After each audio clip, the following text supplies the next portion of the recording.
Hello everyone, my name is Hector Mendoza. If you're a drone pilot, if you have your license for your drone pilot, you know how hard it is to pinpoint a coordinate in SkyVector. Not really hard, but it gets a little, like if you're trying to view in this size right here, it's kind of hard, unless if you memorize what's the latitude or the longitude for each area. So I found a way that you can pinpoint a coordinate in here. I had created a way in which I could do it, but the problem was that every time that I had a different town, it would take about a day to create this program that I created. But then after that, it would be real easy. It would be as easy as what I'm about to show you. So let me show you what I'm talking about. So let's say that you had an address right here. So let me go to Google Maps, and I'm just gonna pick a random address, a place I used to live, 1513. Yeah, right here, 1513 Lone Star Court. I used to live there. I owned it. So, so if I went and wanted to get the coordinates right there, right?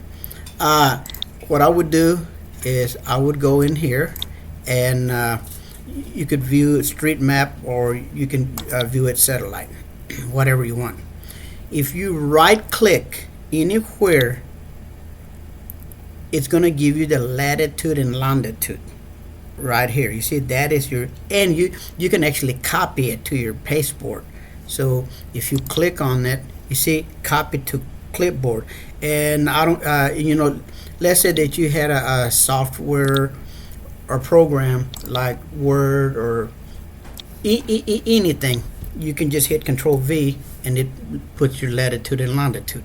Okay, so now, so it's real important to be aware that you know your Class B, C, D, E, or G airspace.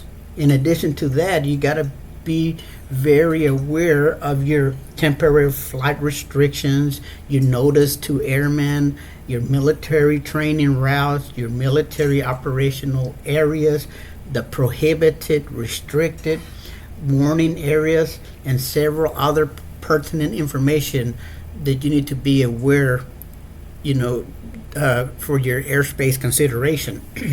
Additionally, you need to know your height limitations, your speed, your minimal visibility, and cloud clearance.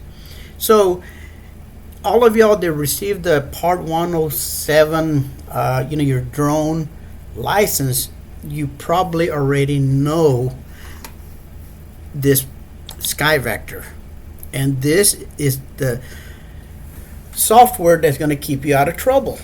Either if you have put the way that the language is written, if there's a potential of you making money while you're using a drone, then you're subject to the laws and regulations, and you can be fined accordingly, and it's a very hefty fine. Also, if you have your Part 107 license, then you definitely will have problems if you don't follow the regulations. So if you do have your license, none of this should look, you should know everything about this aeronautical map. If you pass your test, you already know what all the signs and what all this stuff is. Now, so let me show you how to pinpoint an area. So if you look at this, it's kind of cumbersome. Like let's say if I was looking for mesquite, it's really, really hard. I mean, you gotta, go down and you see, I know this is the Dallas-Fort Worth area because this is the area that I fly. But when I have to pinpoint something and I'm in a hurry, it's, well, I can't say it's hard, because like here's 98 degrees and then there's 33, and then if you're going backwards, all you have to do is subtract, or like you have 96 here, and then if you want to go this way, you're gonna add, so and you're only gonna find this numbers randomly throughout this map. But let me show you how simple this is. Okay, so in addition to knowing SkyVector, you're going to have to use like LAANC for pilots. Now, other people use, this is not the only one you have to use. This is the one I like. Okay, so, and I suggest you getting credentials to log in this airspace link. So I'm going to log in and then I'm going to show you something. And by mistake, I found this, which was, I looked all over the internet. I couldn't find no place that would show me what I'm about to show you. So I'm going to put the same address, 1513 Lone Star Court, Mesquite, Texas. Okay, and I'm just going to hit enter. Now, this right here, if I went there, my clearance is only up to 300 feet. Okay, so, but this is not telling me everything. I want to know, is there any military operations going by? Where your TFRs are, if there's any METARs or any MOAs, all kinds of stuff, right? And where you're going to find that information? You're going to find that through SkyVector. So now, if you ever use this, and it was this, when it normally shows it about like this, right? Now, check this out. If you click right here on this box, you're gonna be able to view in all this different formats. And look here. Here is your SkyVector. So if I click there, watch what's gonna happen. You see, that doesn't show that. When I first looked at it, I said, "Oh man, that's cool." And then I looked at that and I was like, "Oh my God, that doesn't help me." And then so I tried, I'm a command guy, so I tried all kinds of different commands that I normally would think that would work on something like this. Then I noticed this guy right here. See, so if you keep on hitting the minus sign, then all of a sudden the SkyVector starts appearing. In addition, once you start using that minus, you can use your mouse wheel and look, I'm just going down, like I'm pushing down on my mouse. If I go up on my mouse, it increases it. So now you're a SkyVector. Now you can see all your METAR, your TFRs. Now this is not a direct link to SkyVector, but it does show if there's airports, if there's it shows you some of the stuff. But one good thing it's done for you, it tells you exactly where this is. So now watch what I'm going to do. I'm going to split my screen. I'm going to move this to the right. You hit the Windows right key, and I'm going to open up another. For right now, I'm going to open it up full. I'm going to go to my SkyVector. Okay. Then I'm going to split the screen so I have two screens at once. And now that I have this here, see, I'm looking for this area just to ensure that there's no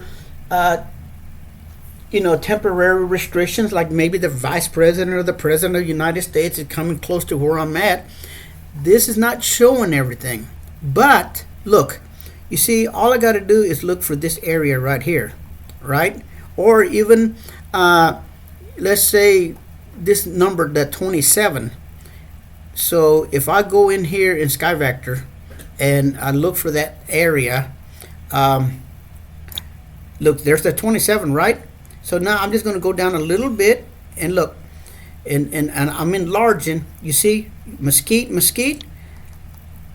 So the area that I'm looking for is that right here. So this is my area that I'm going to be flying. Okay, now it shows that you're on you're on you have to get permission, because it only goes up to 300 feet. If you're going to go 400 feet, you're definitely going to need a permission. So I thought that was pretty cool. Now, so let me show you some cool tricks about SkyVector and that LAANC. So let's go to SkyVector. With SkyVector, let's say that you enlarge and reduce, right? And look, if I put my mouse right here and I want everything to go to the go down to the left, if I put my mouse right here and I use my wheel, look how everything's going to the left and down, right? And the same thing. So this time I'm going to put my mouse right here, so everything is going to enlarge this way and up. So watch this, because it's going to keep everything in what I have selected. So look, I'm selecting that little corner of that G space, right? So watch this. See, look, you see how everything moves to the right? So that's a good way of navigating around SkyVector. Otherwise, you would have to enlarge, and then sometimes if there's a lot of people getting into SkyVector, or you don't have a good connectivity, it's going to take a while. So then you would have to go like this to move to the right and go down, because you enlarge it or reduce it too much. So the way I'm showing you is real easy to navigate. Thank you for watching this video. If you like this, please post, give me a thumbs up, and hopefully you're a subscriber, because I have a lot of cool things that I like posting. Again, my name was Hector Mendoza, and thank you for watching my video.